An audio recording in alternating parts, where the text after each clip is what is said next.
All right, we're live. Welcome back, Pod Deep, episode 17. This episode is called We Have Topics.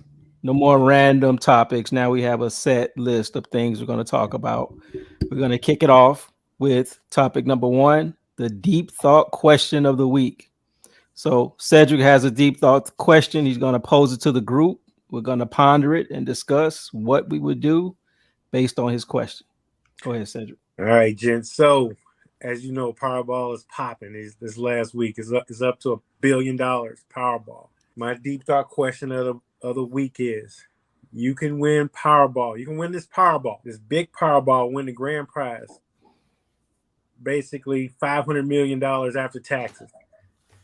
Would you rather win that and you couldn't share it with anybody, or would you rather win a substantially lower amount, like $1 million, and you can have that to share with as many people as you want?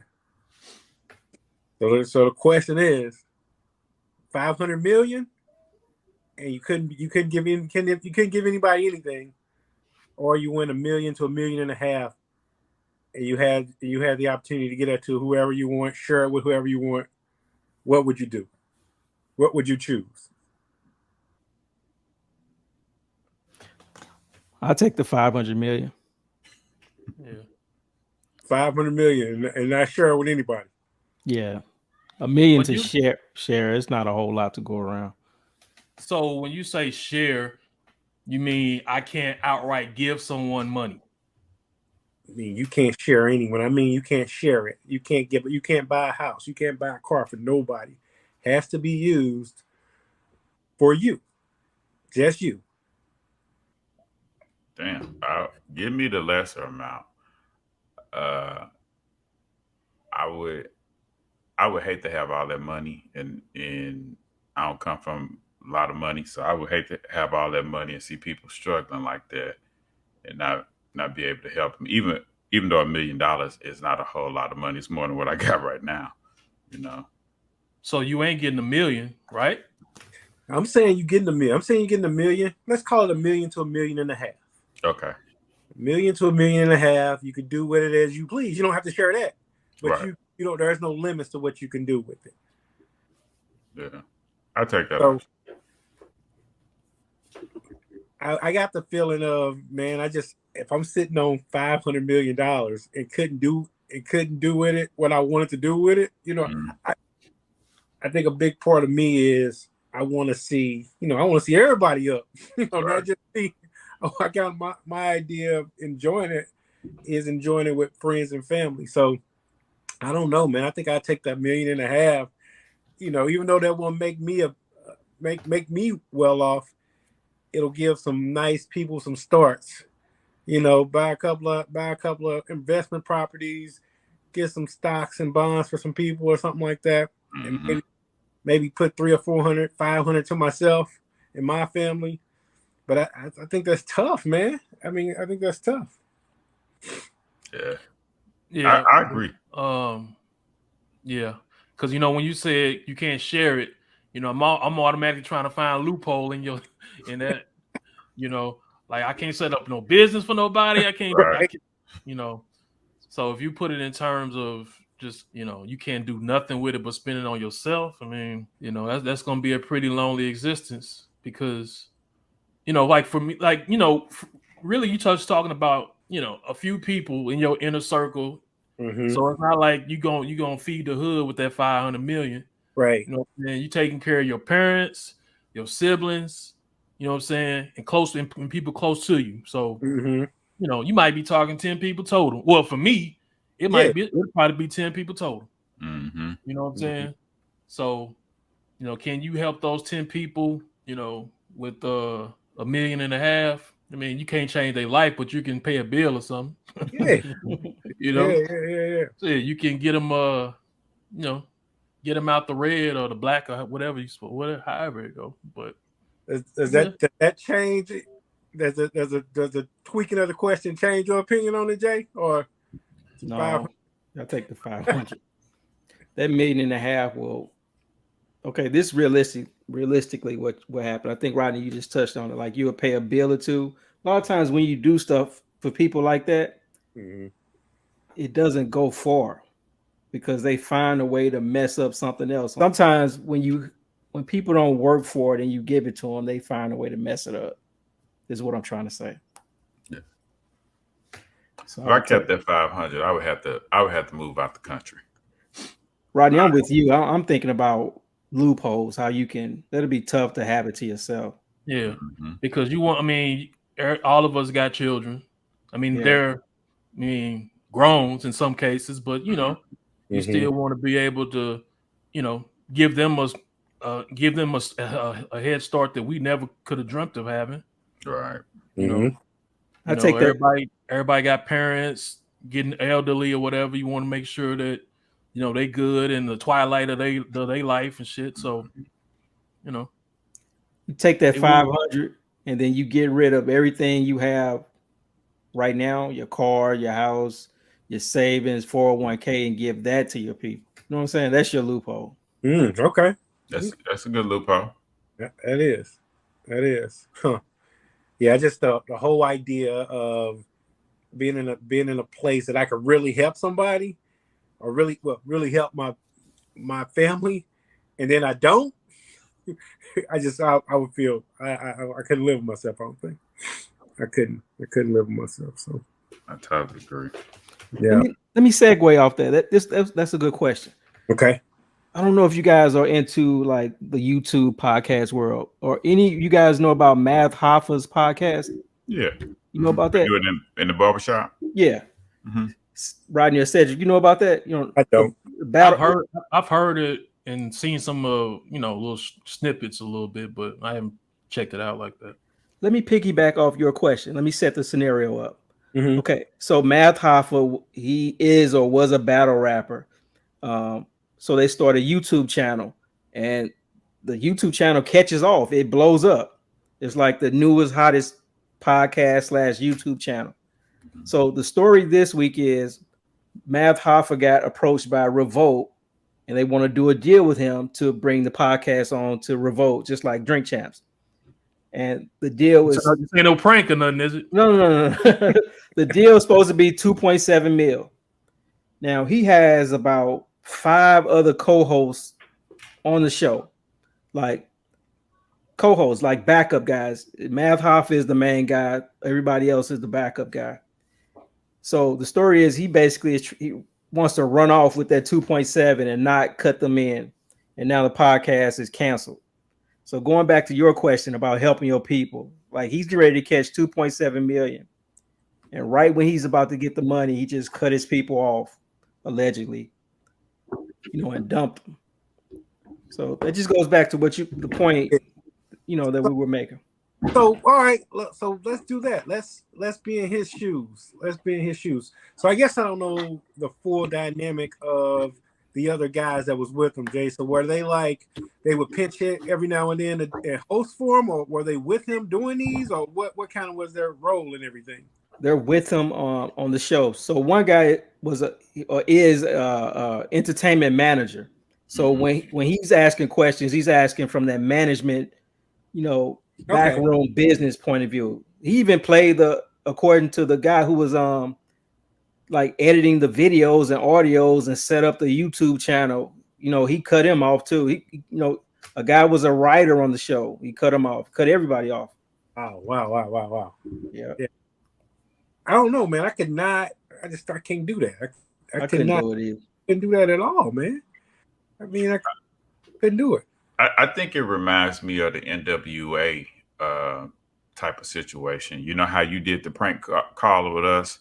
And before we ever talked about this, we never had anything in writing, but we verbally told you at the beginning, like, Jared, you deserve the lion's share. You know what I'm saying? If it was gonna come down to us getting money, we had all agreed to that. Everybody just, Rodney said it, but everybody agreed to it.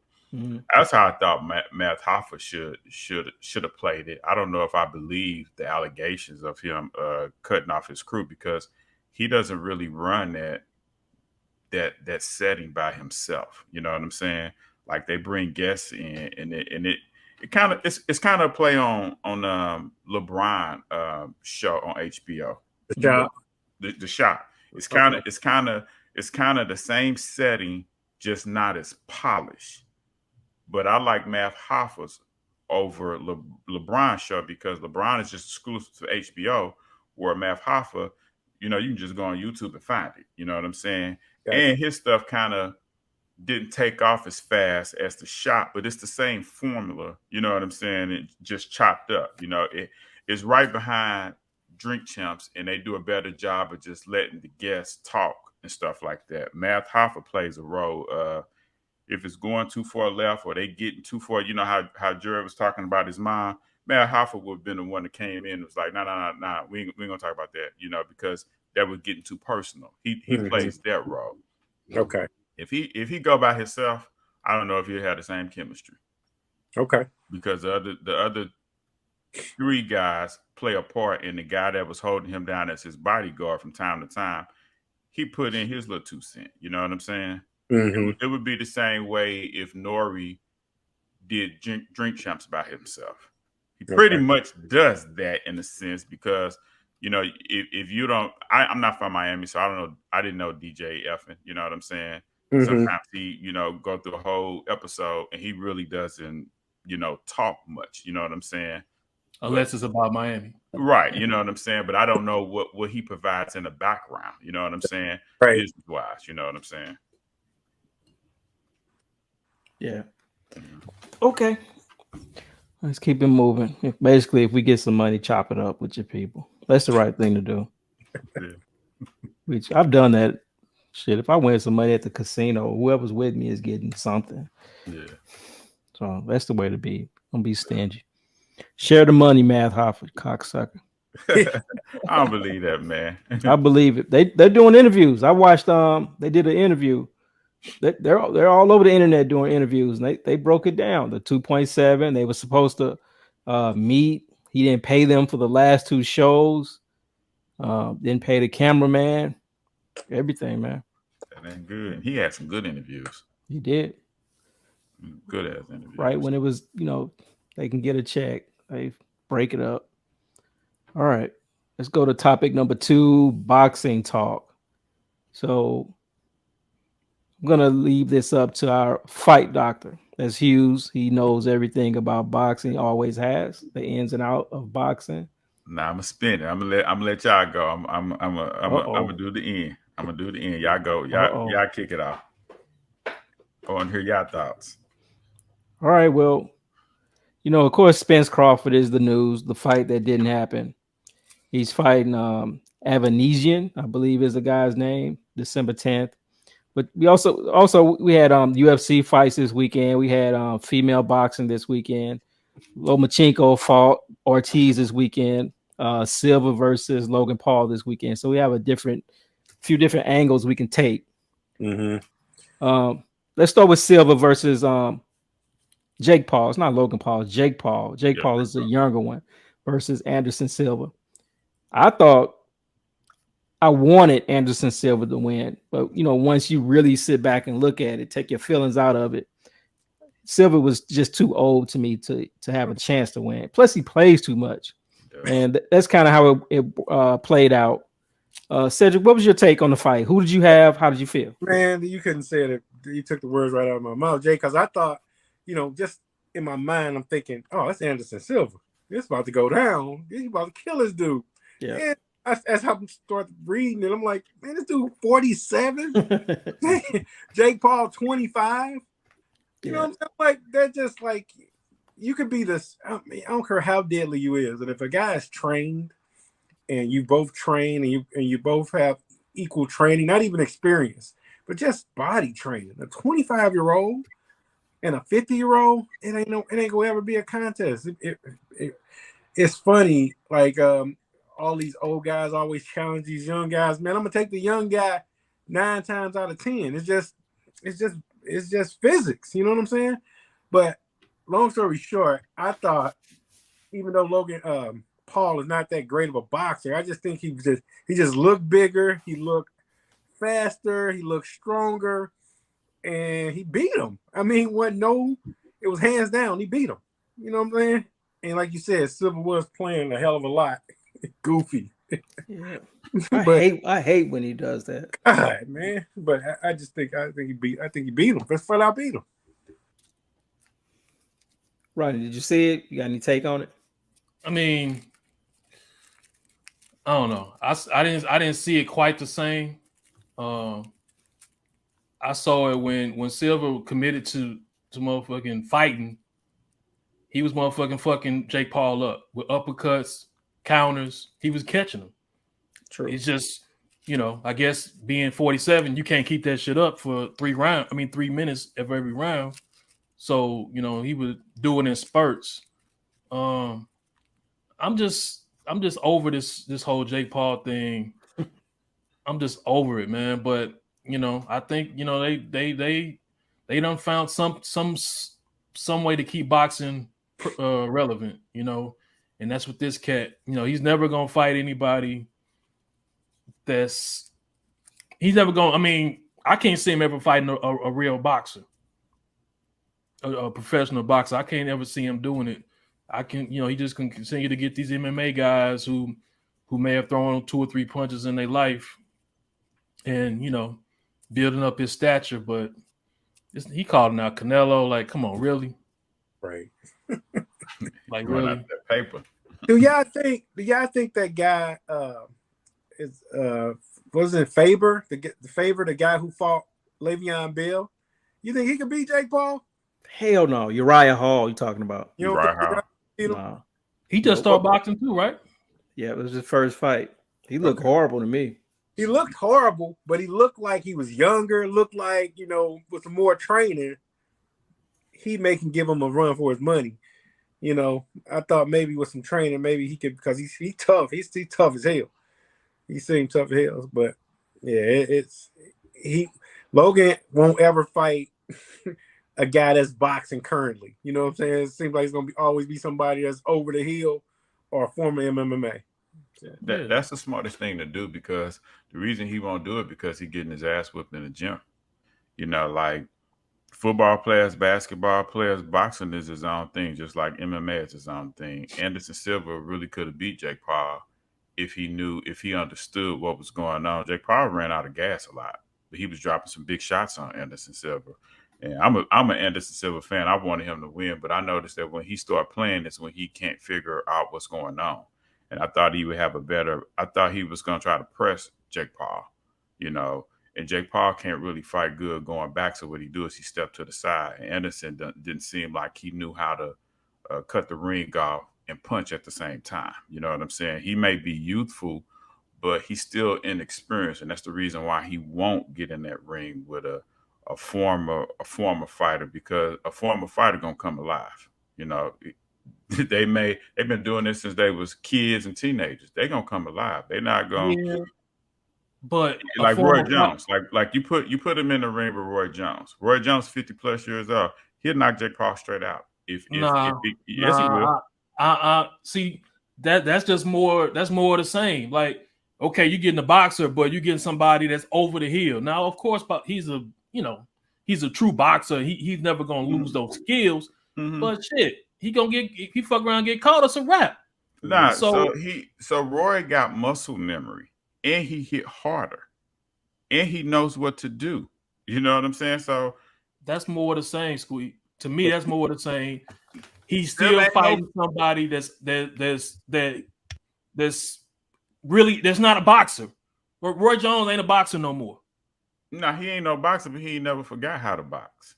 It's okay, like you couldn't pay me no $500 to get in the ring with him just because of his age. You know what I'm saying? Like, dude will come alive on him. I get it, but he's come. I'm with Brian. He'll come alive on somebody that's been training, right? That's been training the box. Who you talking about, Jake Paul? Yeah, I think I think he'd beat Roy Jones at this age. I do. Hell nah. No.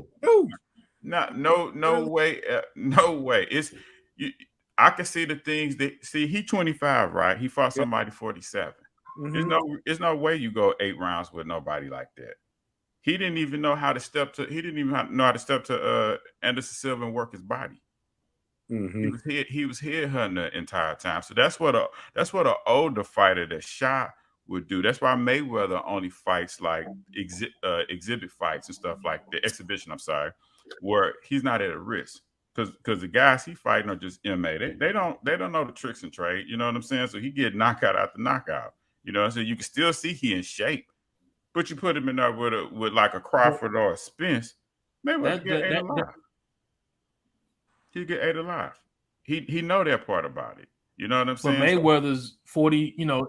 He's just out of his prime. Well, not his prime, but he just stopped fighting. Roy been done for 10 years, and he's in his 50s. There's I wouldn't want to see Roy in the ring with Jake Paul.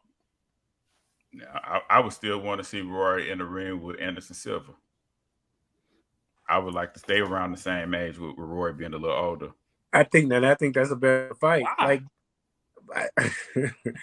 didn't you think before you saw what you saw Saturday, didn't you have that same vision that Silva would do that what Roy Jones would do to Jake Paul? Did that come across your mind, or No, he was as talented to do something like that? Nah, so he started off his career as a boxer, then he switched to MMA. I watched him fight against Chavez. Chavez didn't have an amateur background, so he looked pretty good at that point. But nah, he's not no real boxer like that. Okay. So I pretty much knew that Jake Paul is better at it, but still he's missing like the different elements of it. You know what I'm saying? He still runs out of gas in his breathing. You know. Mm-hmm. Hey, on that more boxing talk. That kid that fought, man, that 18, 19-year-old kid that fought, yeah, man, that boy cold. Dude, he cold. He different, man. He just looked different, you know. He threw the quickest left hook I've seen in my life. It was hard to catch it on the replay. Man. So, have you heard anything about this dude? He just looked like he just got star power. He got star written all over him to me. He do, and that's a good thing that Jake Paul is bringing.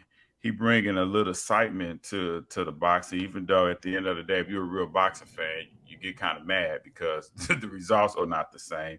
But he brings the excitement. Everybody's got to step up and stop playing and do their homework when it comes to this boxing stuff. That ain't no joke. You see how Nate Robinson got put to sleep. It's like when the bell went ding, everything shit out the window, and he had no good sparring. Jay caught him with an overhand right, and he way taller than Nate Robinson was. He kept ducking up under him, you know, making him run into the shot. Yeah.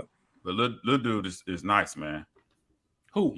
Oh, okay. I thought you were talking about Paul. Like, oh no, nah. What you think of that young dude? How right? You know what? I didn't. He was the first fight, right?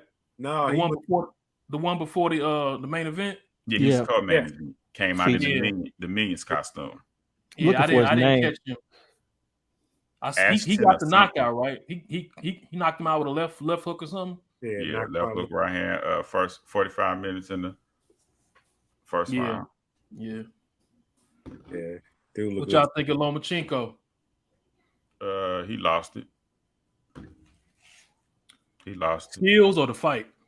I don't know if his mind is in the right place. I don't know with that war going over his home country, but he don't look the same to me.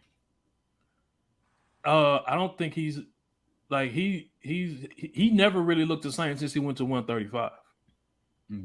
Yeah, that's true. Like he went to 135 in order to, you know, get better fights with who's at 135, but he hasn't looked good that whole time. So I think he's a 130 fighter. I think so too. He seems like he get timid when he feels that power coming from them fighters. He don't seem like he bites down and dig in and like, yeah, dude's stronger than me, but I'm gonna work his body and nah, he don't do none of that. Yeah, I think Haney will do him in. I think he will too. Haney just need another trainer to come in to teach him how to throw his hands on the inside because I say 3 years from now, when he look back at that fight with Kambosa, he gonna realize that he had a chance to stop Kambosa. He just didn't put his feet on the pedal and do it. You know. I mean, but we saw Floyd do that the last half of his career. I mean, but yeah, the first half, you know, he was pretty boy. I said the last half. I know, we saw him do that. That's the part that people pay attention to. You gotta pay attention to the pretty boy part. That's when that boy was a killer. He didn't let you go 12 rounds with him. If you didn't have the power to keep him off you, Floyd was coming for you. Let's go and get into this Terrence Crawford. I don't understand that though. It's like people love the knockout. They love the knockout. And he could provide that. I think he could have made just the same amount of money. I mean, I get it. You don't want to take the risk, but at that time, his defense was impeccable. And he like, I don't know. He chose to become Money Mayweather and fight more cautious, but he could have stayed pretty boy and still made that money.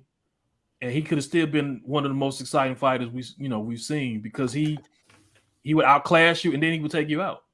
I think so too. It's one of the reasons that when he made the switch from Pretty Boy to Money Mayweather, I wasn't on board, because I wasn't used to him carrying fighters that were not on his level like that. That's not something he did. And he had the skill set, he had the reflexes and the defense to do it, along with the power. You know, you saw that when Victor Ortiz intentionally headbutted him, he got mad and threw that left hook at his ass. He put everything on that hook, you know. But wasn't that kind of result of him though having that issues with his hands? That's what I was just about to say. He had to save his hands a little bit because they were just degenerating on him. I thought that was that's why I thought That's when he made the switch. You're right. More defense. Nah, I thought he made the switch when he fought De La Hoya and became Money Mayweather. That's the fight where that's the fight where he went outside of the promoter. He took less money, but he made so much money on the back end. That was like his first fight outside the top rank. And that's when he started, like, utilizing Golden Boy Promotions boxing license and putting on fights and stuff like that, because he was basically like renting out the stadium and getting all that money on the back end, which is what the promoters keep from most fighters. They pay you up front, you know what I'm saying? Not showing you all the money from the pay-per-views and all that other stuff that they collect and stuff, merchandising. But yeah, Floyd made a whole lot of money. And I think that's really what changed his style more so than his hands, is that if you're sitting on $200 million, do you really need a knockout if this person that you're fighting is not going to come get you and you in shape? Because if you get knocked out trying to go get a knockout. But for the most part, if you put something on them and just keep a distance, they'll start fighting you after a while. And that's pretty much what he put on a lot of people until he fought like Madonna that was like acting crazy with him. Madonna made him kind of like fight and keep the shit up. You know what I'm saying? Yeah. That style, I personally don't care for over the Pretty Boy Mayweather style. Yep. And he duped motherfuckers for what, 10 years, buying them damn pay-per-views, and you know what it's gonna be. You know what it's gonna 12 rounds. Yeah. But it is what it is. Yeah. Now I see y'all be going crazy on this damn Terrence Crawford Earl Spence thing, man. Right. Y'all be sending shit left and right on this. Like, this shit got me so mad. Why though? I think here's the issue that I like both fighters, but here's what I don't like: how they big up Terrence Crawford. This dude been fighting I don't know how many years, but he still fight like a prospect. Like he's never been in one fight where I was like, man, I'm kind of nervous to Terrence Crawford. I don't know if he's gonna win this fight. Everybody he's fought, he's either been bigger than or he's been stronger than. He's never been evenly matched where it's been a 50-50 fight. Earl had at least about 3 of them kind of fights, if not more. You know what I'm saying? And this dude come from 135, 140, 147. You know, he ain't been in 150 fight. But when you watch the broadcast of this cat, it's like they saying, "Oh man, this dude he's one of the best switch hitters you ever gonna see in boxing. He got power in both hands. Man, he fighting somebody that's damn near 47 years old. And that's the kind of stuff that I don't like. It's like, okay, yeah, he looked good, he got the knockout, but shit, he was supposed to get the knockout. You know what I'm saying? So it's like you get that buildup of that fighter. They make that fighter the number one welterweight. He ain't beat one person to be the number one. They've been saying Errol Spence been ducking this cat. Then we get down to this negotiation, and this dude straight get another opponent and leaked all this information about he got an 8-figure deal and this. Man, get out of here with that. We don't know how true any of that stuff is. But he leaked that stuff out for a reason. So help me understand, because I kind of got lost in the sauce about what was going on. So you're saying that Bud didn't really want to fight? So peep gang, all this time they Earl Spence doesn't have a promoter. He has a manager that works as the PBC, and that's Al Haymon. Terrence Crawford was a fighter for Top Rank. So his contract was over November of 2021. So at that point, everybody figured once he fought Sean Porter, the Earl Spence and Terrence Crawford fight was set. Well, keep in mind that same year, Earl Spence was recovering from the eye surgery that he had. So he hadn't had a fight yet. So let's say at the end of the year of 2021, Earl Spence announced that he was getting ready to fight Yordenis Ugas. And in that fight, he would capture the third belt, which would take place April of this year, 2022. So Terrence Crawford hasn't fought since November of 2021. Mm-hmm. So if this is the guy where y'all getting ready to determine welterweight supremacy, and he has a fight scheduled for April, you've been on the shelf, at this time, and he doesn't have a promoter, you could have been took a tune-up fight. But what you were doing, you was holding on to your WBO belt, I guess, waiting for Earl Spence. So Earl Spence got all 3 belts. You got the last belt. From my point of view, this is just my point of view, what he's doing and what he did was stall him out. It looks like to me he didn't want Earl Spence to get the opportunity to be an undisputed champion, something he was at 140. That's why you got the negotiation starting from June to where we at right now, and we have no fight. Hey, let me present a counterpoint. Go ahead. Put yourself in Crawford's shoes. Okay. So you're Crawford. Let me set the scenario up. You went pro in, I think, 2005. You were with Top Rank. Mm-hmm. Since you've been like 20, 21 years old. Top rank only. You, Crawford, feel like you have been getting played by Top Rank, not getting the money you were supposed to get. You just don't like the deal that you were in since you've been 20, 21 years, all this time. Okay. You finally get out of that deal. No promoter. You can negotiate on your own. This is the biggest fight. This is the biggest payday that you can get. You start talking to PBC / Al Haymon trying to negotiate, Showtime trying to negotiate. Mm-hmm. You get to them. They try to give you what we heard was a 65-35 split, which, most times it comes out to 60-40 at least, for the A and B side when 2 guys are not equal. I've never heard of a 65-35 split, but I'm sure it happens. So they try to hit you with the 65-35. Now, what's his name? AB Broner is saying PBC is going broke. They don't pay. They promise guaranteed money, and then after the fight, they don't pay your money. So that's the news about the PBC. The money is funny. Now, keep in mind, you're still Crawford, and you're negotiating with these people. So you get all the way to the end. You say, okay, I'll take that 65-35, no guaranteed money, but I just want to know what the expenses are. So you don't try to play me and say we made 50 million, but we had 30 million in expenses, and you don't tell me what the expenses are. Mm-hmm. Now keep in mind, you've been you felt like you've been getting played since you've been 20 with Top Rank, and you just want to see the books. You want to know the business. Mm-hmm. So you try to work it out with them, try to make the biggest fight. I don't believe anybody at this level is afraid to fight anybody. You know, they've been doing this since they were kids. I don't think Crawford is afraid of Spence. I think it was just the business was not right. So they get all the way to the end. And like you said, he hasn't had a fight in a year or more. Now he feels like he needs a tune-up fight. So I feel like, from my point of view, he was negotiating with them, learning all the tricks of the trade, all the lingo that he probably didn't know because he was with Top Rank and didn't have access to the behind-the-scenes negotiation. So basically, he collected a bunch of data, got down to the end. He said, okay. Then at the end, they said they want to push the fight off until first quarter next year, 2023. So to me, Crawford said, okay, I need a tune-up fight. I just downloaded all this free data from the PBC and Al Haymon. You don't get to talk to Al Haymon if you're not signed with Al Haymon, or if you're not a promoter, which he doesn't have a promoter. He's not signed with the PBC. So he got all this data now from Showtime and the PBC, and he needs a tune-up fight.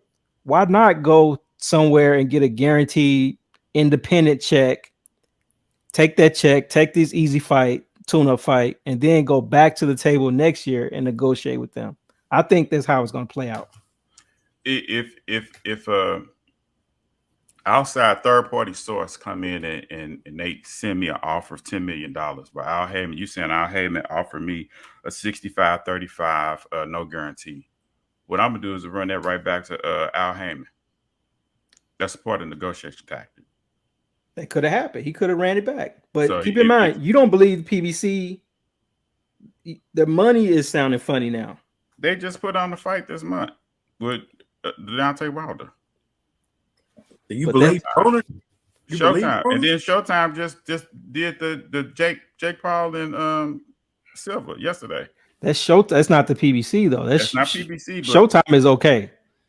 Showtime's okay. Who is the lead promoter in the fight? Jake Paul is his own promoter. Okay, but Showtime is the money. Al Haymon is just a manager with the PBC. That's just the brand. He's a manager. They're putting up the money also. They're guaranteeing the purses.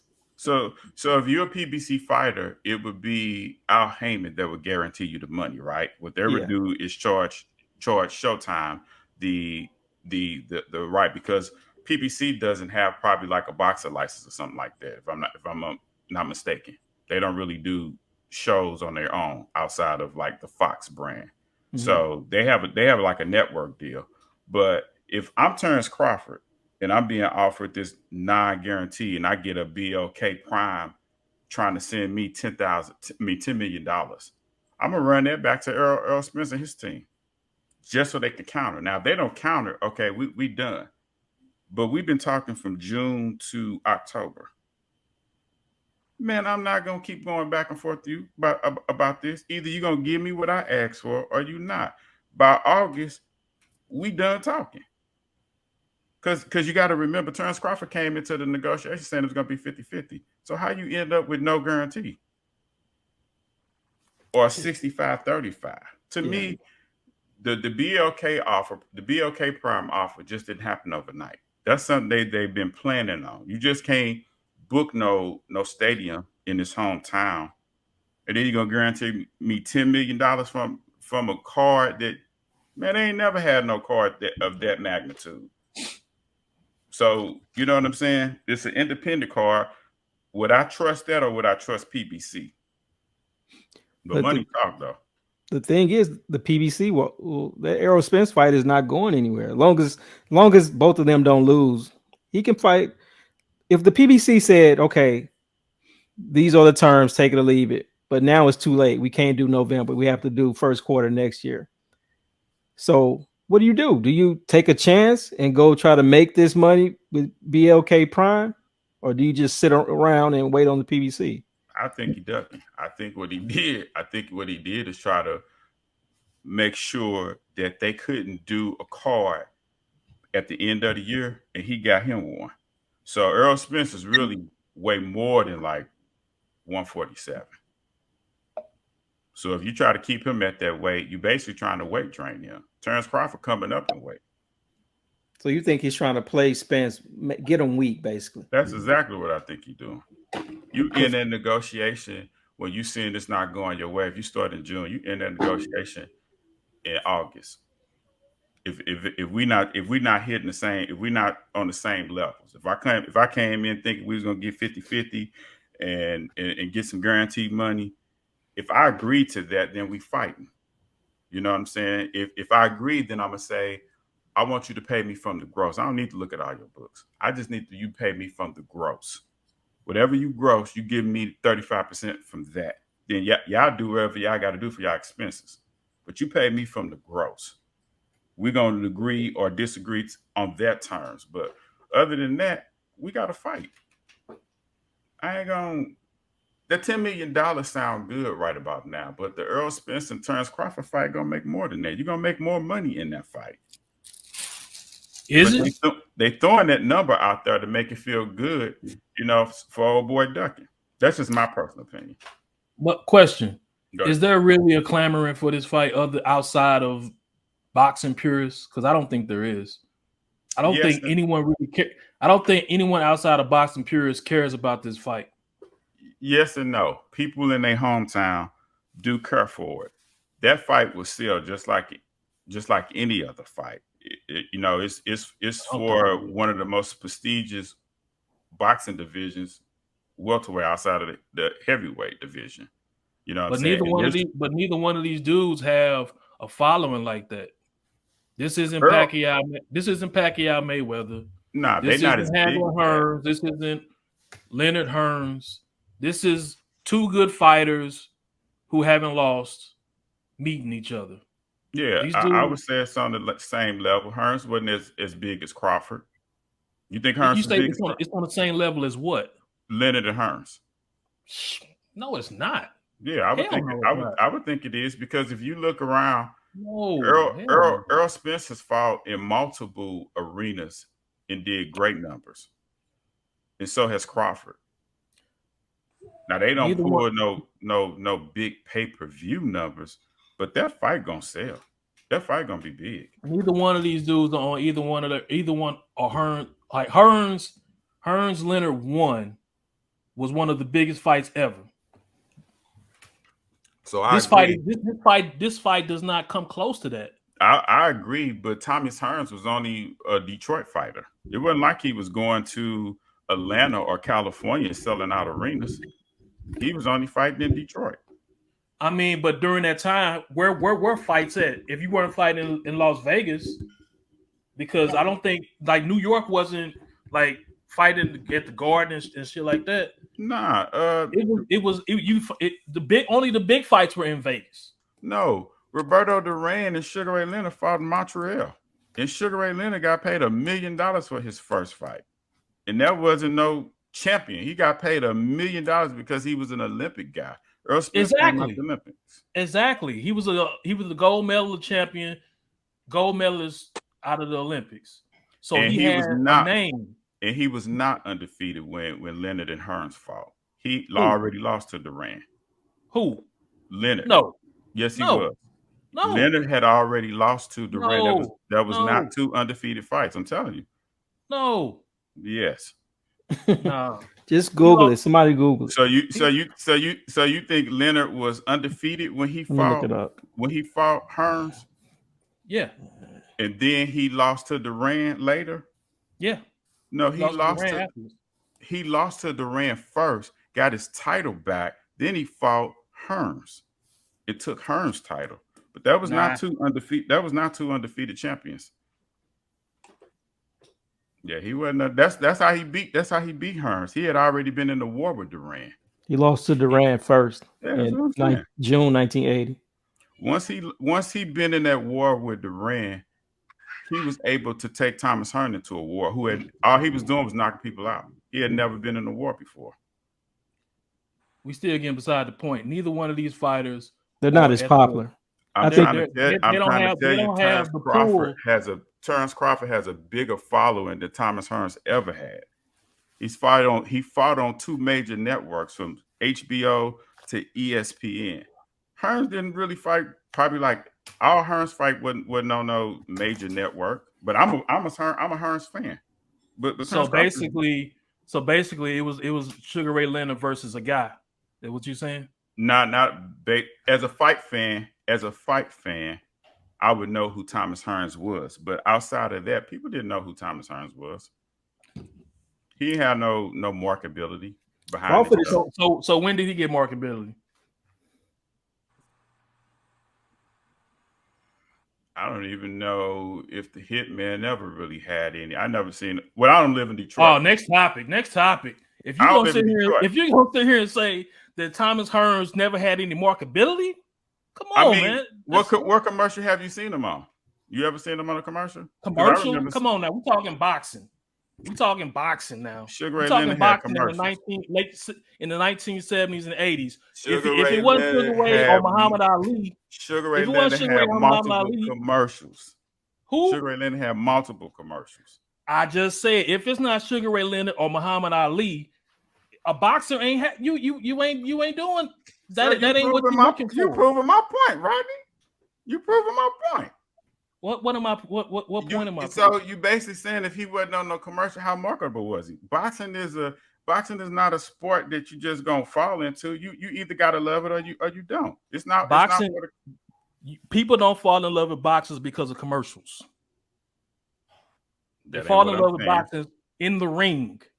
That's how they fall in love with boxers, in the ring, not because they did a fucking commercial.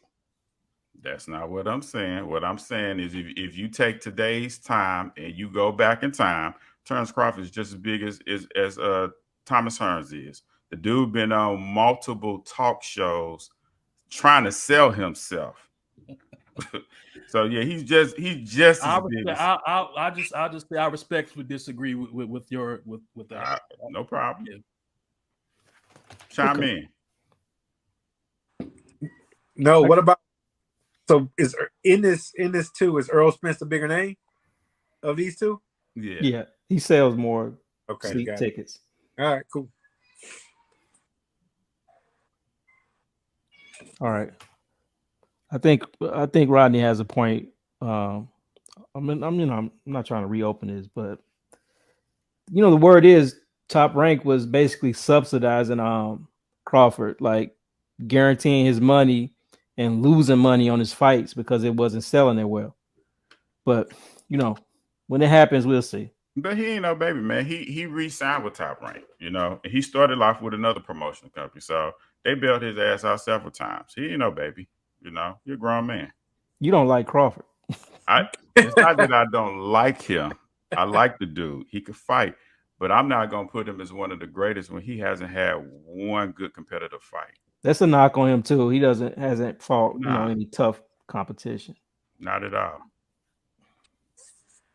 What's that last fight he had? Sean Porter. Would you say that's his toughest fight? Friends, man. They was friends. That's not even his toughest fight. That's probably his biggest name person. That's the biggest name he's ever fought. Yeah, but not even the toughest. Okay. Mm-mm. Come on, let's go on to topic number 3. Or Cedric fall asleep over there. All this boxing talk. Who is better than Dr. Dre? That's hard. DJ Premier. Name a song. Let's get right into it. Throw out a song where he was better than Dr. Dre. Dr. Dre is a sampler. He's very creative, but he's a sampler. I think DJ Premier is more creative. Now, if you're gonna say if you want me to pin a song, then of course not, because you're gonna have, Dre got songs that's gonna ring from now until the end of time. But to me personally, I would take DJ Premier over Dr. Dre. So the question is who's better than Dre? From what aspect are you saying? Just from a producing, or are you saying just gangster rap producing? What, hip hop, R&B? However you want to take it. I'm saying Dr. Dre is the gold standard. When people talk, they talk about his perfectionism, his sonics, the way he started, fell off, came back, his resilience, first billionaire in rap. So it can be from a producer aspect or from a song aspect, however you want to take it. Let's keep it producer. Let's keep Okay, it just. Let's just keep it producing music. So beat for beat producing, I say Teddy Riley. I can see that. I say Teddy Riley. If not DJ Premier, I say Teddy Riley. That No Diggity, I thought Dre made that beat back in the days, just because he was rapping on it. Yeah, it sounded like a Dre beat. Yeah. I thought it was a Dre beat, but yeah, Teddy Riley. He has a collective. He had a run with Big Daddy Kane and Kool Moe Dee and all them kind of 80, early 90 kind of guys and stuff like that. Slick Rick, Dougie Fresh. Yeah, none of his beats sound the same. You know what I'm saying? Like if you cut his catalog, you'll be shocked that he made those beats and stuff like that. And he got hits from an R&B standpoint. You know, he just don't have any kind of gangster rap on his resume. But I would go with Teddy Riley. It's an interesting thing of what you said about Teddy Riley. I was listening. Were you listening to Babyface on the Breakfast Club? Nah, I saw it, but I didn't get around to it. So they was talking about their verses. They was talking about the verses between Babyface and Teddy Riley. Babyface said Teddy Riley was supposed to annihilate him, basically. Yeah. Because he has so much stuff. He just didn't know, I guess, didn't know how to play it or didn't know how, what songs to play when and where. But he was, and I thought that was unique that he gave him such high praise that. That's a fact. He said he would have killed him. So all he had to do was keep it hip hop. And he could have beat him. Yeah, Teddy Riley. Keep it hip hop. Yeah, keep it hip hop. Like so, the verses. You play a song, I play a song. If he would have followed with a good hip hop beat that he made, it would have forced Babyface to come with an R&B song or something like that. What y'all got to refresh me now? What? Give me some Teddy Riley hip hop stuff other than the show and all that shit from the 80s. Give me something else. Other than No Diggity? I mean, No Diggity is a fucking sample, but okay. It's still a good ass beat. A good song. Rump Shaker. Yeah, Rump Shaker. Cut it out. Hey, but if you Babyface, how you counting those two songs? No. Let's not talk Babyface and countering. Just give me just make pepper me with hip hop Teddy Riley beats. You have to probably go deep album because he did stuff like for Heavy D. I go to work. Was that Big Daddy Kane? Yeah, I go to work. Yeah. So a lot of New Jack Swing shit is what I'm hearing. He the founder of New Jack Swing. His R&B stuff to me is probably way better than the rap stuff. Yeah, he don't the Bobby Brown stuff, Michael Jackson stuff. But you got to understand that before Teddy Riley, I ain't gonna say before, around the same time you had Marley Moore, and his beats are different. They're James Brown sample, whereas Teddy Riley beats have more of a funky hi-hat to it. Like they beat different. So Dre wasn't in the competition at that time when he went up against like Marley Marl and kind of took the crown for, because those producers back in the day, they was doing whole albums. They wouldn't just do no one single. They'll do your entire album. You know what I'm saying? So are we looking at Dre as a hip hop producer, right? Well, I thought we was just doing producer. That's why I was asking. No. The question is, who's better than Dre? So how are we categorizing Dr. Dre? Are we characterizing him as just a producer of music, or are we looking at him as a hip hop producer? Sounds like a producer of music. Yeah, producer of music. But that's going against him. He can't be better than a lot of those guys if you're gonna say producer of music, because he doesn't do that much R&B and pop and all that. So I think if we're gonna say who better than Dre, we need to keep it in a hip hop perspective. Because other than Michelet and what R&B or Mary J. Blige, the chick Truth Hurts. He got a couple of. He got one song with Mary J. Blige, right? Truth Hurts. Truth Hurts. I want to say Tony Braxton, like a slower song. Michelet, gotta have Michelet. No, I already said Michelet. Oh, okay. Like we know he did Michelet. He had The Truth Hurts, and he did a song with Mary J. But we talking three instances versus other guys who have entire catalogs of R&B producing. So I think it would be more fair of a conversation if you keep it to a hip hop productions thing with Dre, because that's where he made his bones at in hip hop. But to me, I guess I'm looking at it like this: a good beat picker and a good producer can do both. That's where I'm at. I say keep it music, because if he wanted to work on some R&B, I don't mean to cut you off. Yeah. It's gonna come out right. Right. I think that's where Teddy Riley, Dre, have even Kanye. They can do both. They're just good producers like that. Kanye has good R&B songs and good hip hop songs, just like Dre has. No one's saying he couldn't do it, but he made his bones at hip hop. That doesn't matter. You know what I'm saying? That doesn't matter. That's not unfair to Dre that he doesn't have more R&B. That's, you know what I'm saying? Like, should Dre? But I mean, that is because he doesn't compare to people. The people you're comparing him to, they don't have. I guess it evens out, because the people you're comparing them to, they don't have the catalog on the hip hop side that he has. But if you're doing like a producer's verses, right, where it's just an instrumental, it doesn't matter if you choose an R&B beat. If I got more hip hop, I'm coming with my fast shit to your slow hi-hat, whatever. But you know what I'm saying? If it's a producer's battle, which is what I thought this question was about. It wasn't. The question is, who's better than Drake? Yeah, so my vote is Teddy Riley.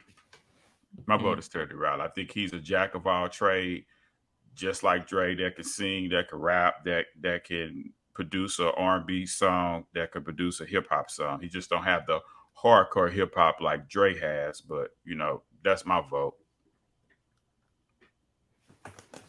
All right, Rodney, you said DJ Premier. Yeah, I wouldn't compare. Like, me personally, I don't put Dr. Dre and Teddy Riley in the same thing. I mean, I get what you're saying, but I wouldn't put them in the same. I would keep Dre strictly in the hip hop producer lane. And for me, I think Premier. I like Premier better. Yeah, I like Premier better. All right, I'm gonna narrow it down for you guys. I'm just gonna say I'm gonna give you the producer, rapper, and a song. So at this point in time, everybody has a run, but at this point in time, it was, for me, somebody I would say was better than Dr. Dre for a song or a period was DJ Quick. Born and Raised in Compton is a classic song. It's probably 30 years old now, but every time you hear it, it still sounds fresh and new. So at that point, I would put DJ Quick in that song and other songs he did up against Dr. Dre and say he could hold his own. Cedric, do you have anything? To me, I personally think so. Dr. Dre, the thing about Dr. Dre is it's so long and it's so extensive of a catalog. So for longevity wise, I think he's going to be the GOAT. However, I do think, like Kanye, when Kanye was at his height, I think he was probably the best hip hop producer. I mean, he got hits for everybody across, plus his own hits. So I think during that time when Kanye was at the top, he couldn't be touched. I think he was better than Dre. I think Dre stands the test of time because he works so long and his catalog is so extensive. But pound for pound, at their height, best for best, I think Kanye is probably the best hip hop producer ever, in my opinion. I can see that. Kanye ain't got nothing bad to say on that one. That's a tough one. Kanye was able to, and he's not done yet. He was able to get older 90s, 2000s era rappers together and get them to create music. He was able to work with the new guys. He still is with the new generation, make good music. So I can see that point. Man, he got like one time, Jared, you say he got all these hip hop thugs doing gospel. You know what I'm saying? Yep. He dope. Tricked them into making a gospel album. Yeah. That's funny. Good. That's funny when you said that. That really opened my eyes and made me go back into that album and listen to it more, because everybody really was curving their stuff. You know what I'm saying, for that album. Out of respect. You're right. Yeah. Yeah. And the music comes out, you hear it. Dr. Dre, probably has 10,000 songs we never heard before. Yeah. Okay, so that was a good one. That's something we can build on. We forgot about World Class Wrecking Crew too. Yeah, that's where it started. Yeah. Okay. How much of that is people listening to? I don't know, but shit, we forgot about where he started. Where he turned out the lights. All right, let's go to topic number 4. This is a general topic. Anything else? Anything on your mind that you think would be interesting that you want to bring up? Don't force it. If you don't have anything, we can move on. What's going on with Kanye? Here we go. Oh, that's interesting. All of that. I know we went back and forth to this on our, about him losing that Adidas deal and him not being a billionaire anymore. All of it is kind of paper, net worth, paper like that. But remember, that's crazy though, man. He's unraveling to me right in front of our eyes. He's like unraveling. He's losing it. He's losing it. And I know he's good. He got enough money to be good, man. But he is just like super unstable. Lost all them endorsements. His agency, his sports agency, everybody jumping ship. I mean, for him to do all of that, and now it's starting to unravel. I mean, it's just crazy to me, man. He's losing it. Losing it. I agree. He kind of half-hearted apologized today or yesterday, but he apologized for the George Floyd stuff. But I didn't read the apology. But on the back end, the article said he still was with that anti-Semitic stuff, so he's still kind of playing around with fire. Yeah. I don't think he's done. I think he can come back. I know he can. If you think about it, besides the Terrence Crawford and Earl Spence stuff, this shit has been talked about in the news on a daily basis. Yeah. It's been publicized. You know what I'm saying? He has so much attention going towards him at this point. If he was selling something, it would definitely sell out. How do y'all feel about that, man? Like, how do y'all feel about that? Like, he make these disparaging remarks about our culture, blacks, George Floyd, slavery was a choice. And, nobody really backs out of his deal. Nobody backs out. Adidas went acting crazy. Balenciaga went acting crazy with the minute, now you pull Jewish, some anti-Semitic words come into play. Now everybody want to pull deals. It make me feel some, man. It make me feel some kind of way about, like we wasn't taken serious, like what he was saying about black people wasn't taken as serious as it was, the stuff he was saying about other races and cultures. So what y'all feel about that? I just feel like the bigger picture is this. We didn't do business with him to cut ties and stuff like that. You know what I'm saying? Even though he was shitting on our culture and stuff, it wasn't like he had a top black business deal and they was like, oh, because you said that about slavery, we're going to end our endorsement deal with you. Gotcha. None of that. You know what I'm saying? So that wasn't affecting them. So they didn't cut ties with him. Okay.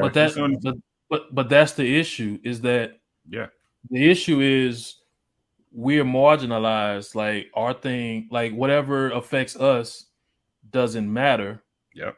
To the point of canceling anyone. Well, in a way, because if somebody's on a hot mic and they say the N-word, they'll lose their job. People will kind of back out of sponsorship. So you see it a little bit, but for the most part, if you say something about Jews or gays, it's a wrap. It's a wrap. It's a fact. You about to lose. You better try to, make amends because you about to lose some shit. You better go to rehab and get to apologize. Yep. Or So- whatever you got pushing ain't about to get pushed to its fullest.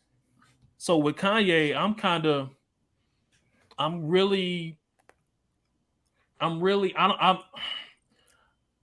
I really don't want to fuck with this dude.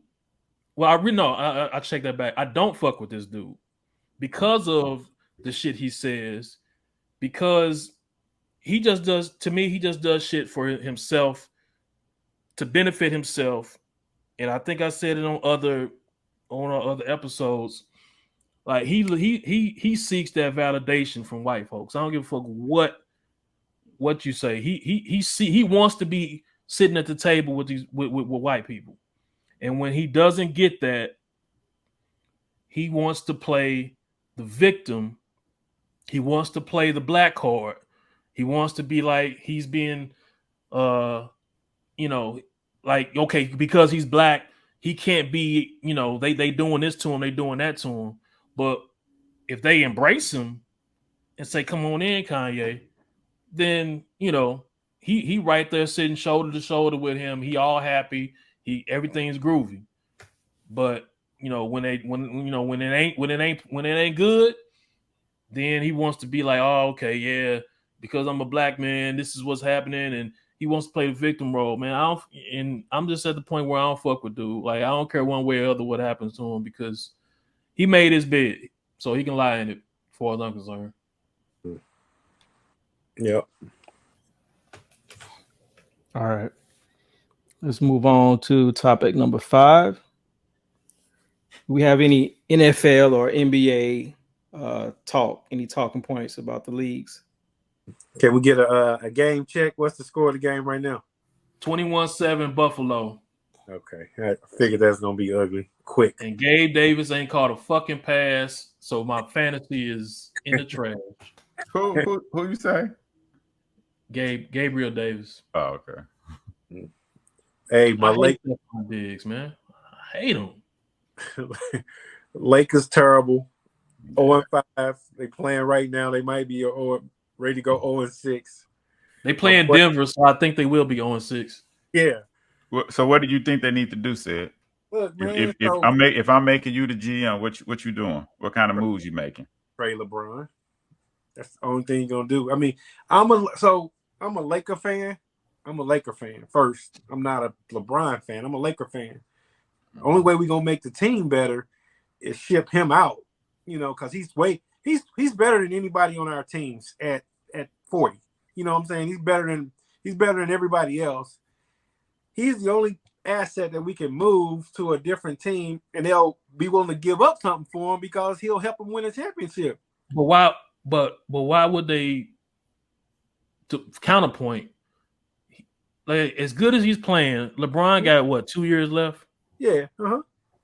So unless I'm somebody that's on the precipice of winning the championship, why would I trade for him? It's plenty of those though, right? It's you got Phoenix. They'll win a championship right away. Phoenix? Sid screen froze up. Huh? Sid screen froze up. No,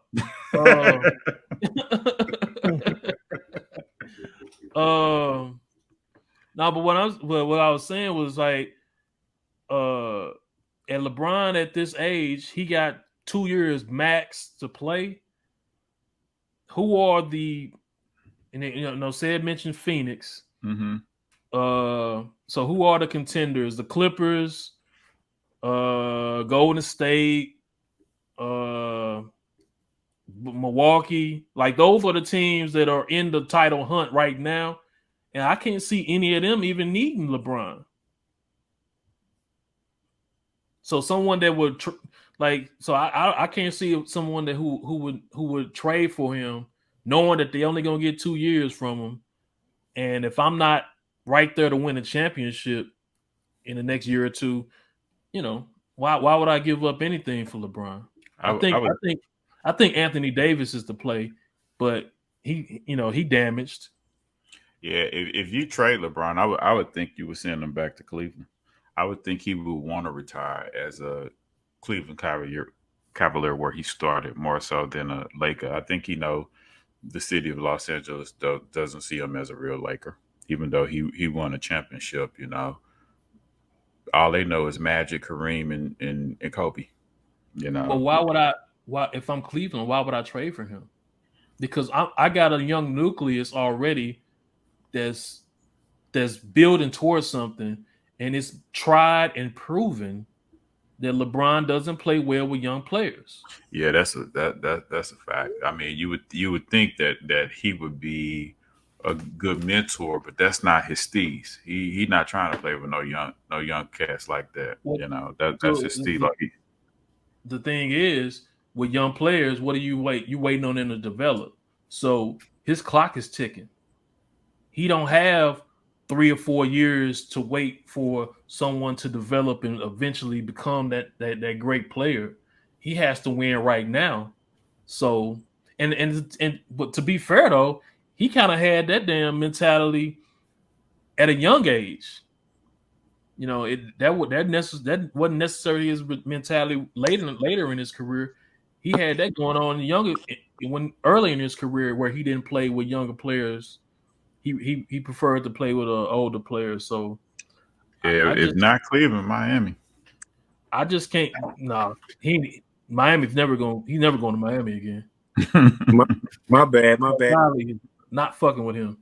What I was saying is, it's so many teams that can win right now with him, and they probably wouldn't mind giving up a few picks or some late round, some young talent for a chance to get a championship. I mean, it's probably 4 or 5 teams in each league on each side that'll give whatever to get him. Huh? You think he'll do good with 76ers? Yeah, I mean, you can put LeBron on any team in the league. Like he'll fit with any team in the league. He's just that good. He really is. The Celtics. Who? The Celtics. Yep, he can fit with LeBron. I mean, a big man with Jalen Brown with Jalen. I mean, I think there's one team he don't fit, and that's Golden State. But he'll fit with Golden State. I don't think he will. But aren't you going to have to give up your team to get him? No, you can give up young. You can give up young a player, a really good player, and picks. I mean, because the Lakers gonna have to rebuild, man. They can't. They're gonna have to rebuild. Well, they don't have picks, right? All they got is some first rounders from 27, 29, whatever. The Lakers got 27 and the 29. But that's what I'm saying. If the Lakers gonna do something, they're gonna have to get rid of LeBron and get picks for him. You got to rebuild from the beginning. And I don't know if you can rebuild around AD. You can't. I don't think you can. So said, is your theory get rid of LeBron and build with Westbrook? No. Westbrook is gone next year for sure. Okay. LeBron is your only tradable asset. Okay, I follow that. There's about, I mean, you think of the team, you put LeBron on probably any team in the NBA. They a playoff team or a championship team. Any team. I agree. Even the Sacramento Kings, they'll get you to that last spot. I mean, he's just that good. And the Lakers that terrible right now. I mean, they bad. So yeah, I wouldn't. If I'm another team, I'm not trading for LeBron. You're gonna have to basically give me LeBron. I don't know, man. I think he'll help you. The Lakers gonna have to basically give him to me. I think he'll help you. I'm not giving up. I'm not giving up first round picks for him. So like if you are Boston, and you got the first round pick, and you telling me I can get LeBron when I'm win now, I can get LeBron if I give up 2 of my picks, or if I give up 1 pick and like Jaylen Brown. I'll do that. You do that in a heartbeat. Yeah, I'll do that. Or you can just say what you got, and you was fucking a few turnovers from winning the damn championship last year. Like I get it, but your chances of winning goes up so much higher. So much higher with LeBron on your team, man. I mean, I think it's the Brady effect. I think it's the Tom Brady effect. I wouldn't do it.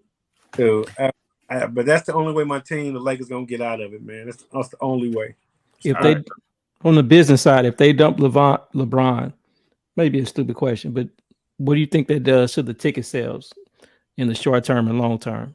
So the thing about the Lakers is they just one of those anchor kind of franchises. They like they like the Yankees. So they make a lot of TV money. They make it's just like Cowboys. They got a lot of fans. Mm-hmm. So while it would hurt, it would be a tick down. It wouldn't destroy them. You know what I'm saying? It wouldn't. Right. It wouldn't destroy them at all. They'll still be a cornerstone franchise. The league needs the Lakers to be good. And right now, the only thing that's good about the Lakers is they got LeBron. But how far is he away from Kareem's score? He should hit it this year. He should definitely hit it this year, probably right at the All-Star break, somewhere around there. Okay. Yeah. If you keep on the same pace he had. But yeah. But the Lakers are doomed. They I mean, and they've been doomed. They've been doomed since Kobe. They were bad with Kobe his last 5 years, and they made people can talk about how Lonzo, how he's a good player. That was a bad draft pick by Magic, drafting Lonzo Ball. That was a bad draft pick. And then they got Brandon Ingram. They traded him to get AD. Mm-hmm.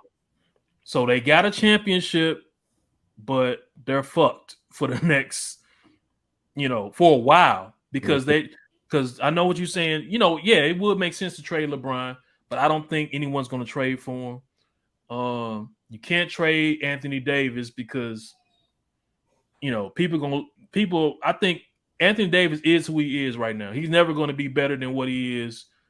He's never going to be better than he was 2 years ago. Mm-hmm. He's only going down. So, ain't nobody really going to give up nothing for him. So what can you just you can't do nothing. Yeah, you need an ultimate rebuild. You do. You need an ultimate rebuild, or we just got to start winning games. But that's not what LA does, though. Yeah, I understand that. They need a star. It's the Lakers. You need a star for the Lakers. Right. You got to have a star. But if they do make the one deal with Indiana, I mean, it makes them a playoff team. But I don't know if that's even good enough, just to be a playoff team. Buddy Hield makes him a playoff team. Buddy Hield, and that other backup, that backup big makes him a playoff team. I don't know because the Lakers they're bad. They can't shoot. They can't shoot worth of shit. They can't shoot a lick. You see Patrick Beverly out there hitting them threes. Trying. Man, but I know we all grew up watching a certain kind of basketball. Mm-hmm. You gotta sit through one of you realize the game is 60% shooting threes the whole game, man. Hey, you got to get at to Steph Curry. He really changed the game. Yeah, but not necessarily in a good way though. I ain't say that. But he changed the game. But back when I used to play ball, and once I got it probably been 10 years or more since I played ball.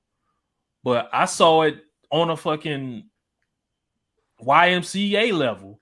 Like, I'm used to motherfucking playing, pick and roll, ball movement. Mm-hmm. And it's just first cat get the ball behind 3-point line, shoot. Dude, it's crazy. It's like, what are we doing? Like, crazy. Like, you know what I'm saying? Like, so it's infiltrated from the top of the NBA all the way down to rec ball. People just shoot threes. It's bad, man. It's bad. All right, what's going on with Tom Brady? Y'all think he over with? I think so. I think it's really time. He don't got it no more, man. Brady to me was this is kind of, I want to ask a question kind of on your deep thought question. Would you continue to play the game that you love, that's all you know, or would you try to save your family and your marriage and walk away from the game? It was something else going on other than that. I was thinking the same thing too. So It's something else going on because me playing football, you know, like he ain't gonna continue to play football knowing that, okay, like shit, let me get this up and check this, check this chick out and see what's going on with her. There had to have been something else going on. To me, it was like, man, fuck this, man. I ain't finna be around this broad no more. Let me go play some ball. Let me go play football so I can be away from her ass for 6 months or whatever. It had to be something else, man. Because I'm with you. I don't think there's something that football could drive. Could it? Could you be driven by that much? Driven by that, it just it pries you away from, especially after you accomplish so much. I can see if you ain't did nothing and you like 2 or 3 years in the league or something, you trying to prove a point. But man, you did all that accomplishment. You walked out as a champ. Right. So I don't know, man. But to answer the question, Squeak, I don't think I could. I think my family will come first. I really do. But who knows, man? Yeah. The guy wired. He wired different, man. Yeah, definitely wired different. Wired different, man. You think he's coming back next year? Now his family is messed up. No, I think he comes back one more year. No, he can't come back because his play. He's at a point where his play will not sustain it. Mm-hmm. He won't be in Tampa Bay next year for sure. Mm-mm. But no other team, like he can't go anywhere and do what he did 2 years ago. Nah, he can't show up on somebody's team and take them to a championship. Yeah. Do you think he can convince other teams that his family issues distracted him and give him one more year? Nope. The tape don't lie. I think somebody would trust him, and then he a big draw too. Ticket sales. Yeah, he a big draw. So if but the tape don't lie. I agree. I agree, but like Jared said, if he come with a story that, hey, I just went with it. I had so much stuff going on. I'm sure somebody would take he could beat out a ton of young quarterbacks. They're not on his level. You know what I'm saying? But see but that's not what you're getting Tom Brady for. You're not getting Tom Brady to beat out your third string. You're getting Tom Brady to win a championship, and he can't do that now.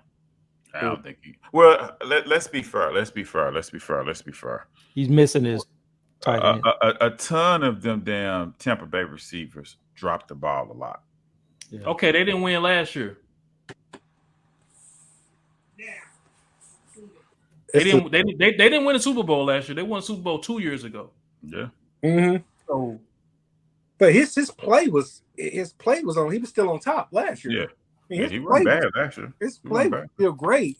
Last year he was outstanding, but this year, from the beginning, he just ain't been the same dude. Mm-hmm. And we saw that. That's happened. Like Peyton Manning went from, MVP, great season, to falling off a cliff and getting pulled. Mm-hmm. So we've seen this precedent before. Mm-hmm. I don't think Brady is playing like how Peyton Manning was playing at that point, but I don't think he's playing that bad. I really don't. But Peyton Manning didn't go from an MVP to playing bad. It was a drop off. Right. MVP. He had an MVP season. Another good season. Uh-huh. And then he lost his. He went off a cliff. So this is Brady's. Like Brady had a good season last year. Great season. Good season, great season. Okay. Mm-hmm. So this is his bad season. Next year, off a cliff. Okay. I don't see it. I don't think he's that bad. I think his team ain't good. I think they playing terrible. He's not that bad now. Okay. He's not that bad now. But at 46 next year, you think he gonna just bounce back? Yeah, if I'm his agent, I'm trying to pull the plug on that. Like I appreciate the money I'm getting from you. It ain't worth it. Like we talked about Anderson Silva at 47.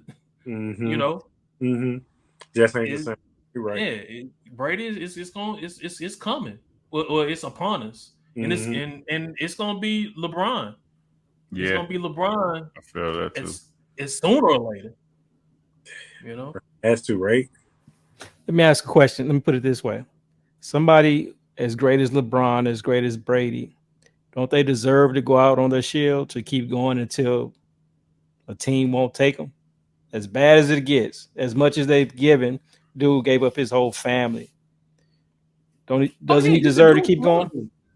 You can, yeah, you can do whatever you want to do. Do you fault him for coming back next year, or do you go?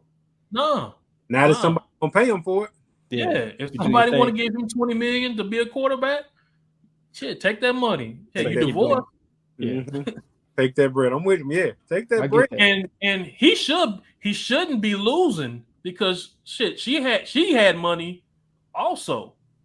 More money. Talking about Brady, Yeah. right? Talking about Brady, Yeah. right? Yeah, Yeah, was probably still worth more than he is. yeah. So he shouldn't be losing. He Yeah. probably should just be paying a little child support on them kids. Probably not even that. They probably just gonna walk away. You know, just here. Here, you make yours. I Shit. see the kids Tom on Brady gonna be in these streets. right. Right. Shit, he gonna be in these Tampa Bay That's streets. where you're gonna bet.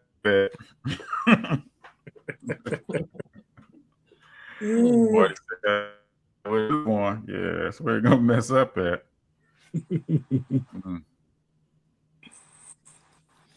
Okay.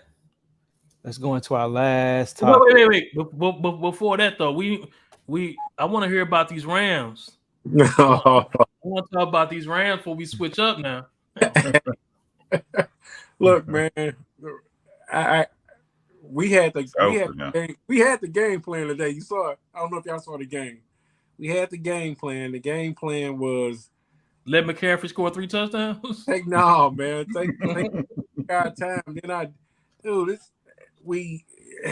can't explain it. Our defense we just play so soft, man. Like so soft. So soft. So much zone. We don't attack. They don't have personnel. But do they have a good defense though? Other than Aaron Donald, do they have a good defense? I know they got Bobby Wagner. I know they got Jalen Ramsey, but other than Donald, who was really an impact player on that defense? Nobody. I mean, they don't play impact style though, man. They just sit back and want you to make a mistake. That's what they do. They send you. You play zone for 4 quarters of a game. You don't never blitz. You don't never go man to man, and you ain't gonna win that way. Let Aaron Donald win on the line. I mean, Jimmy G stopped back three steps and he got somebody wide open. How is that helping Donald? You know what I'm saying? You gotta put pressure on it. They just in disarray, man. And the league has caught up with McVay with that swerpness, and it's tough right now, man. But said that's just on the defense. On the offensive side, they look. They look better, Squeak, because they got some protection today. They finally started getting healthy up front, so they letting they're protecting the quarterback a little bit better than what they was doing. Mm-hmm. Right? It's still a little ways to go on that. Their run game. Huh? Did Cup get hurt today? Yeah. Yep. Yeah. Ooh. So I don't know what they're gonna like next week. That's all they go to. What happened to Cup? His ankle got rolled up on at the end of the game. Last play of the game. They were down 31-17. Are we gonna talk about that? They just cannot beat the 49ers. They can't.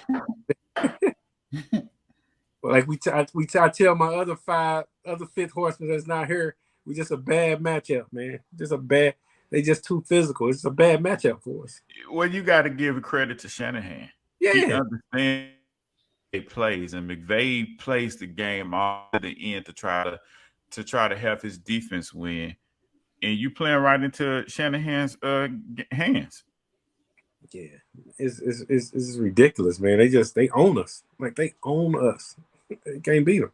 I thought Towns would have kind of made that move. I never thought the 49ers would have made that move, but he's really gonna help that squad out. Yeah, he's gonna take so much pressure off Jimmy G. It's not funny. Yeah, absolutely. Yeah. No, that's a good move by them, man. Good move. But they still gonna lose in the end. Who, to the Cowboys? The 49ers. I am not no 49ers fans. Who you think they're gonna lose to, the Cowboys? Probably the Eagles. Eagles. Okay, yeah. Eagles gonna they too tricky for the Cowboys. You know, they too tricky for us. You know, we simple things and stuff. So they too, you know, if now Debo not there. I mean, yeah, Debo not there. But when Sanders come back, yeah, boys. If Debo was there, it embarrassed us. I got a question for you football players. Unfortunately, I got psyched out to where I didn't end up playing high school ball.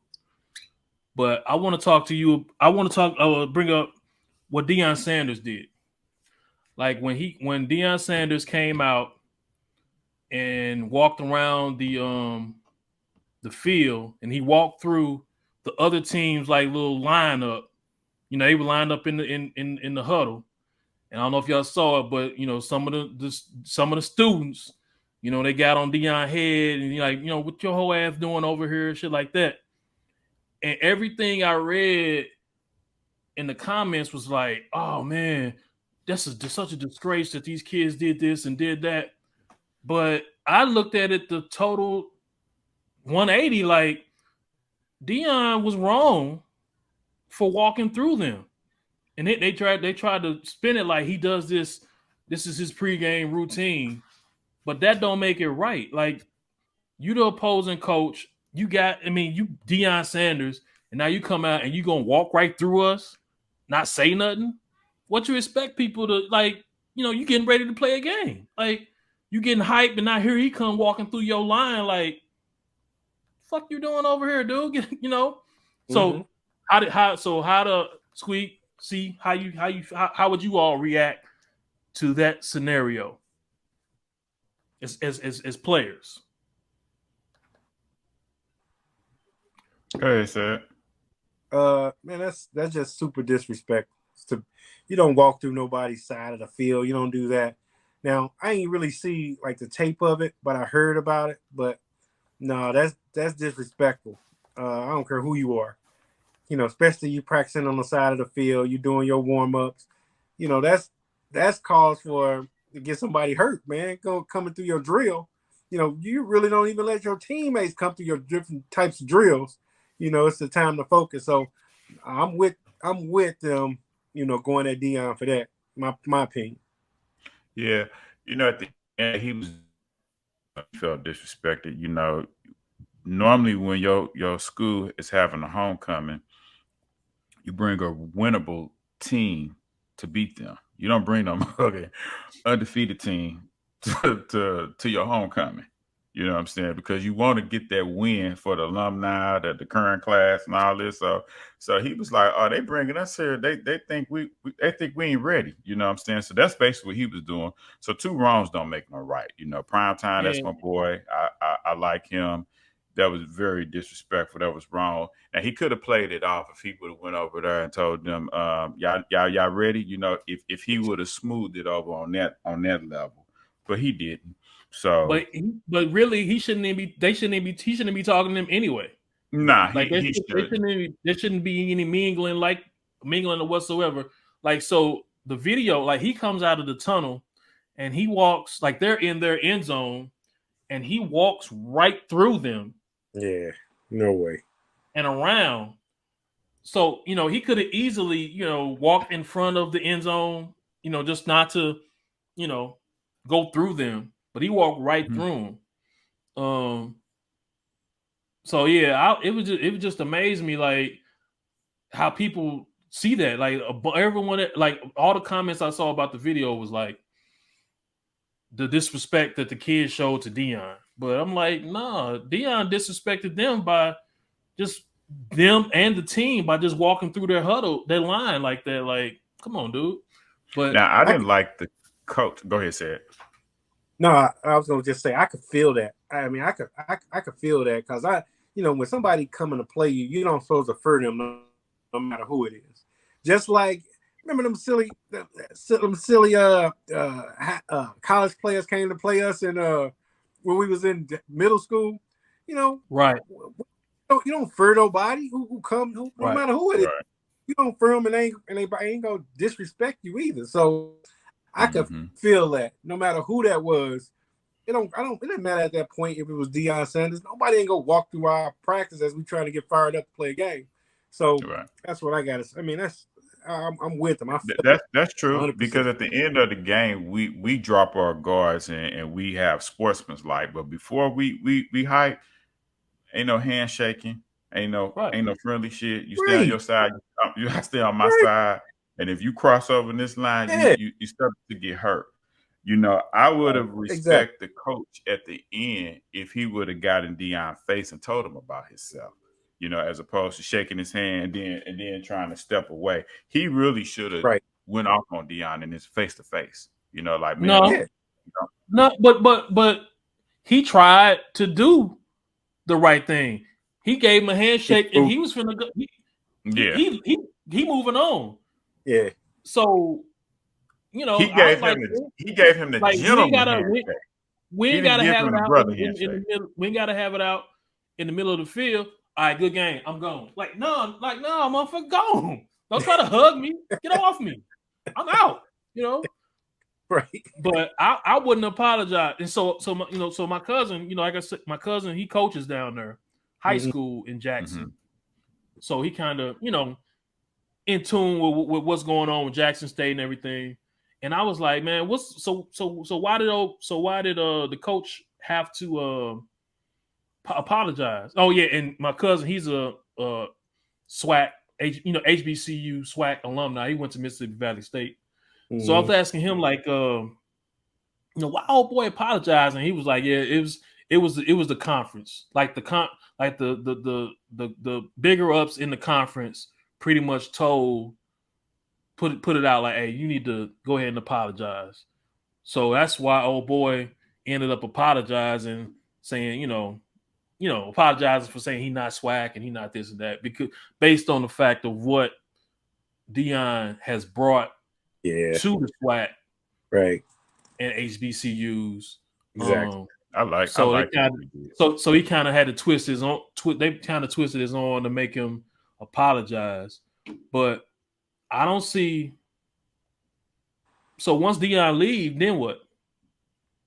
Because there's no one that can carry this torch.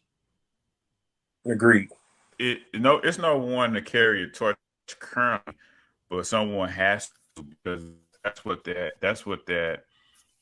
SWAC really needed. You know what I'm saying? They needed that kind of exposure, the ESPN kind of deal. You know what I'm saying? Most definitely. Last year, I've been watching them. You know what I mean? And they got the attention now. I mean, they getting drafted and stuff like that. You know, and what we should is what we should we do for the culture. You know what I'm saying? So you got a high profile celebrity that can do more. You know what I'm saying? So once Deion leaves, it should be somebody else to pick the torch up. It shouldn't just fall down. I don't know if it will. I don't think so, because there's no one with the cachet that he has that can come behind and do it. Like SWAC people have been getting drafted now, so let's not just make it. Well, Deion ain't made SWAC people get drafted because he only been there 2 years, so he hasn't made SWAC people, people from the SWAC get drafted. They were already getting drafted. Yeah, but they had a couple of years where they weren't reaching. Yeah, it's a little bit more hit or miss, but the key is there's a lot more eyes, so they won't miss some people now. Mm-hmm. The key for to make this thing really work is somebody finna offer Deion Sanders a D1 job. Mm-hmm. He's gonna go because you want to do that, Then he's gonna take all that talent that he was bringing to Jackson State, gonna take it somewhere, one of the Conference 5 schools. If he want to make this thing last, he got to stay there, man. He got to do like a 15-year, like Eddie Robinson. Yeah, he really does. But honestly, it wouldn't make sense for him to do that though. I mean, think of ship from Nike, and they sent the bag to Jackson. Then you don't have to go to that big program. You know what I mean? it ain't about the money for him though. It's more about his notoriety. You know what I'm saying? If he, he's Christian. I know he talks about Christian, talks about that. Mm-hmm. The right thing in my estimation to do is stay there, build the conference. That's a lot to ask. That's a lot to ask, man. That's a lot to ask. But he ain't hurting for the money.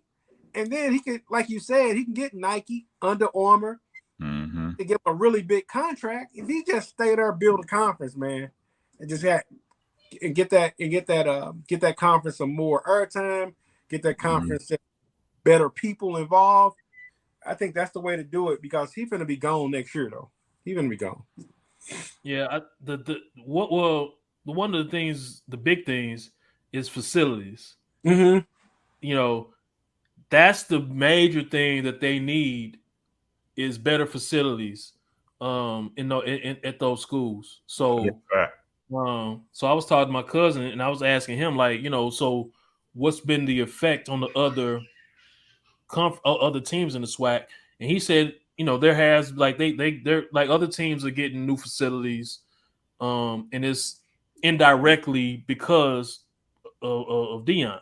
So he's making a mark. Mm-hmm.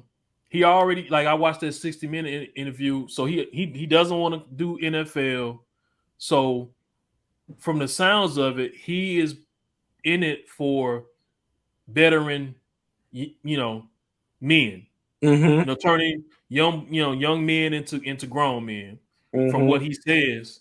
So, do you want to do that at the HBCU level, or you want to do that in the Power 5 conference? That's it. And it seems like to me more he would help out a HBCU program and way more than any Power 5. But hey, to each his own. Right. Because when you go to that Power 5, it's about winning. Yeah. Like they don't give a damn about nothing else. It's about winning. Yeah. So we don't know how good of a coach he is. We know he's a recruiter. Yeah, he more talent. Yep. Yeah, we know he can recruit. We know he's a salesman, but we don't know how much of a coach. And and honestly, who is a good coach, because it's all about bringing in talent. Talent and bringing in the right staff around you.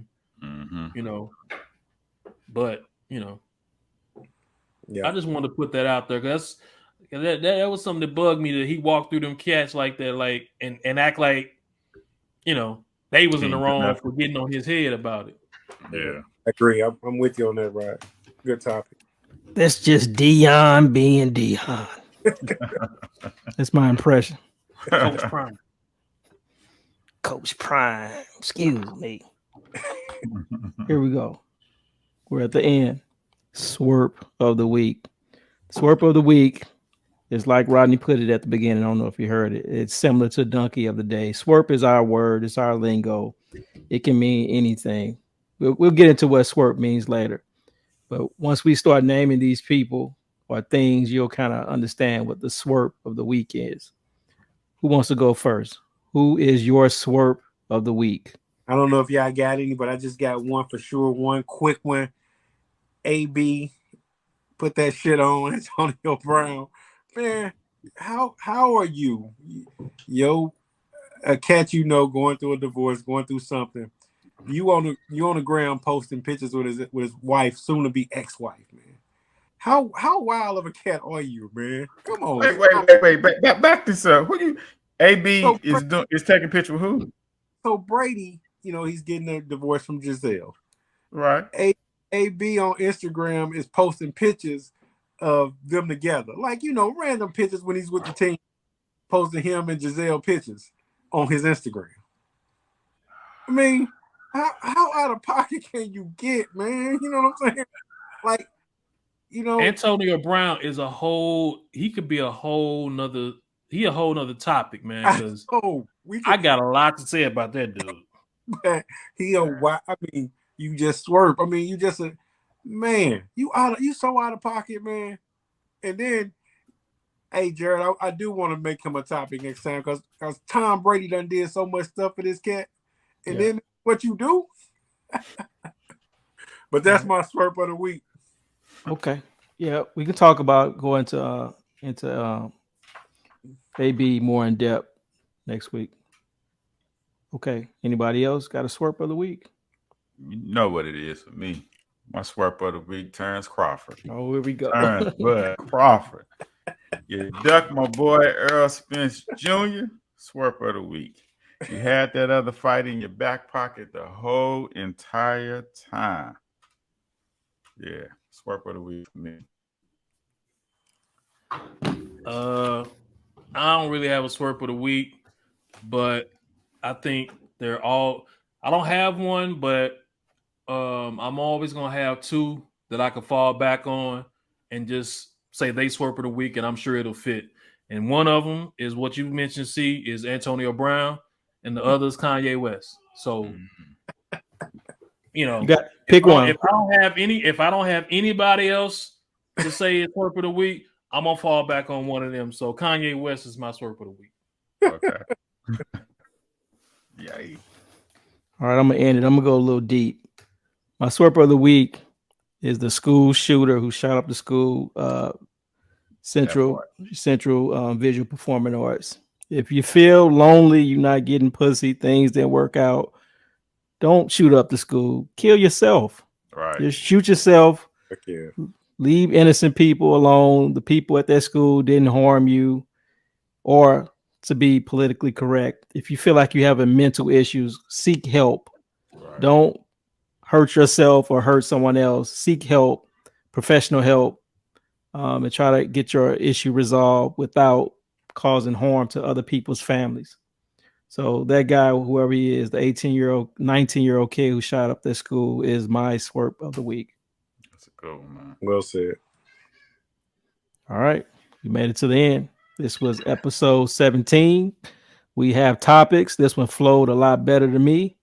So we're going to sign off and talk to you next week. Yeah, everybody be cool. Peace. All right. Peace. All right. Later.